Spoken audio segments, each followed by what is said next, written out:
जय हिंद, नमस्कार। मैं डॉक्टर प्रदीप राय। इस समय अंतर्राष्ट्रीय मीडिया के सुर्खियों पे नाइजर छाया हुआ है। आइए हम नाइजर की तत्कालीन स्थितियों के बारे में थोड़ा बात करते हैं। नाइजर कहाँ पे है, इसके बारे में बात करते हैं। तो जानते हैं कि अफ्रीका महाद्वीप में उत्तरी अफ्रीका में स्थित एक देश है। पूरी तरह से लॉक्ड कंट्री है। लैंड लॉक्ड मतलब भू संबद्ध राष्ट्र है। इसके तट पे समुद्र नहीं है, यानी पूरी तरह से अन्य राष्ट्रों से घिरा हुआ स्थलबद्ध राष्ट्र है। ये सहारा का जो डेजर्ट है उसी क्षेत्र में पड़ता है। 85% भूभाग पे सहारा का रेगिस्तान यहाँ पर है। लगभग 2 करोड़ की आबादी है। जब इसके झंडे को देखते हैं तो भारत के तिरंगे झंडे जैसा ही महसूस होता है। बीच में अगर असोचर को हटा दिया जाए तो लगभग करीब वैसा ही है। 1960 में ये फ्रांस से आज़ाद हुआ था। फ्रांस इस पर कॉलोनियल एक तरह से शासन किया, एक तरह से उपनिवेश बनाकर इस पर शासन किया। अब फ्रांस को यहाँ से बहुत ही लाभ मिला। कहने का मतलब यहाँ पे बहुत ज़्यादा खनिज तत्व हैं। यूरेनियम इसमें है, अच्छी क्वालिटी का यूरेनियम है यहाँ पर बहुत मात्रा में। गोल्ड भी है, डायमंड भी है, अन्य मिनरल्स भी हैं। कुल मिला के यहाँ पर फ्रांस और यूरोपीय कंट्री और अमेरिका को खूब लाभ मिलता रहा। ये साहेल रीजन में स्थित है। साहेल रीजन, जब इस मैप को देखते हैं इस पूरे एरिया को, तो नाइजर के साथ नाइजीरिया, अल्जीरिया होगा, चाड होगा, माली से लेकर सूडान वाला जो ये रीजन है, ये पट्टी है, इसको साहेल रीजन कहते हैं। इसी में नाइजर स्थित है। तो साहेल रीजन जब देखते हैं तो अक्सर राष्ट्रों में तख्ता पलट हुआ, अक्सर राष्ट्रों में लोकतंत्र का गला घोटा गया, अक्सर में आंदोलन हुआ और इस तरह की क्रांतियाँ हुई। अभी यही एक लैंडलॉक्ड सबसे बड़ी कंट्री बची थी जिस पे अभी हाल फिलहाल में कोई सैन्य तख्ता पलट नहीं हुआ था, यहाँ भी देखने को मिला। और जो सैन्य तख्ता पलट हुआ ये पहली बार नहीं हुआ। एक तो जानिए 1960 के बाद 4 बार सेना ने पूरे तंत्र को अपने हाथ में लिया है। यानी सैन्य तख्ता पलट, षड्यंत्रों का या कू का एक लंबा इतिहास रहा है। हम जानते हैं कि मानव व्यापार का ये क्षेत्र रहा है।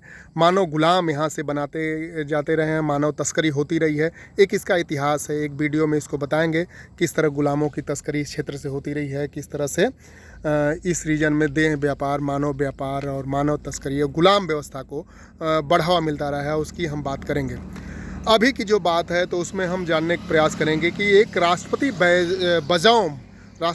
बजौम वहाँ पे थे और ये इनका भी इतिहास जानते हैं कि वहाँ पर परिवारवाद हावी है और उनके पिताजी, उनके दादाजी भी कभी राष्ट्रपति हुआ करते थे। कुल मिलाकर एक राजशाही, लोकतांत्रिक राजशाही देखने को इस क्षेत्र में मिलती है और यहाँ पर नाइजर में भी कुछ ऐसा ही था। तो इन्हीं के एक सुरक्षा अधिकारी जो हेड थे, जो सेना के सर्वोच्च अधिकारी थी, जनरल अब्दुल रहमान चियानी साहब, उन्होंने तख्ता पलट किया है, जो इसी राष्ट्रपति बजौम के ही सुरक्षा अधिकारी थे। और जब सैन्य तख्ता पलट होता है तो अक्सर जगह हम देखते हैं कि उसका आधार भ्रष्टाचार को बनाया जाता है कि जो चुनी हुई निर्वाचित सरकार है वो भ्रष्टाचार में लिप्त है, वो देश को आगे नहीं बढ़ा पा रही है, वहाँ ईमानदारी नहीं है, वहाँ पूरी तरह से भ्रष्टाचार है। और उसी को आधार बनाकर यहाँ भी अब्दुल रहमान ने इस तरह से तख्ता पलट की कार्रवाई करी है। एक चीज़ और हम देखने को पाते हैं कि जहाँ जहाँ इस तरह का तख्ता पलट होता है वहाँ पर लोकतंत्र की गला घोटी जाती है और पूरी तरह से सेना सरकार पर हावी हो जाती है। तो ऐसे राष्ट्र धीरे धीरे अमेरिका से और यूरोपियन कंट्री से दूर होते चले जाते हैं। कारण क्या होता है कि जैसे ही वहाँ लोकतंत्र ख़त्म होता है तो लोकतांत्रिक राष्ट्र उस पर प्रतिबंध आरोपित करते हैं, सैंक्शन लगाते हैं। और जैसे ही सैंक्शन लगाते हैं ऐसे राष्ट्र प्रो रशियन होते चले जाते हैं, रसिया के नज़दीक होते चले जाते हैं। अभी हम भी देखें कि जिस तरह सेना के साथ आम जनता सड़कों पर आई, वो लॉन्ग लीव रसिया, लॉन्ग लीव पुतिन के नारा लगा रही थी लगातार, फ्रांस के झंडे जला रही थी, फ्रांस के लोगों को मुर्दाबाद, अमेरिका के मुर्दाबाद, इस तरह की बातें कर रही थी। और फ्रांस ने खूब दोहन किया इस क्षेत्र में। हम जानते हैं फ्रांस यहाँ यूरेनियम का दोहन किया, गोल्ड का और डायमंड का, सभी खनिज तत्वों का दोहन खूब किया। कहा जाता है कि यहीं के यूरेनियम से फ्रांस में तो ऊर्जा घर घर पहुंचती है, बिजली घर घर पहुंचती है, लेकिन नाइजर के घरों में अंधकार रहता है, नाइजर के घरों में बिजली गुल रहती है।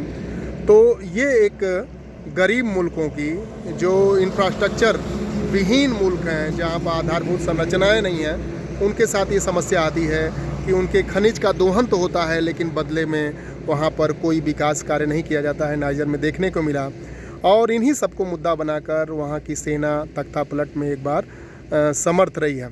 खैर, जियो पॉलिटिक्स की बात करें तो इसमें हम पाते हैं कि नाटो का एक बहुत बड़ा अधिकारी, तो उनका वक्तव्य था कि जब यूक्रेन में हालत पतली हो रही है रूस की, तो रूस ज़रूर कहीं ना कहीं जियो पॉलिटिकली रूप से अपनी घुसपैठ करेगा, अपनों को मजबूत करेगा, अपने को और ज़्यादा संबल देगा। तो हम देखते हैं पूरे साहेल रीजन में रूस का बढ़ता हुआ कद, रूस को बढ़ती हुई मदद। हालांकि हम कह सकते हैं कि अफ्रीका की कंट्री कमज़ोर हैं, गरीब हैं, तो वो क्या मदद करेंगी?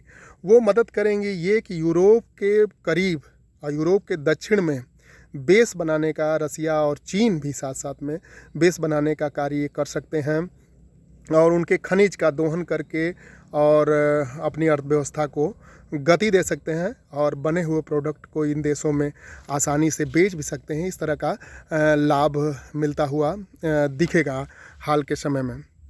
खैर, नाइजर के साथ ये है कि लैंडलॉक्ड कंट्री है, ये समुद्र के किनारे नहीं है और कोई बड़ी अर्थव्यवस्था नहीं है, और भारत से इसके कोई बहुत बड़े आर्थिक ताल्लुकात नहीं हैं।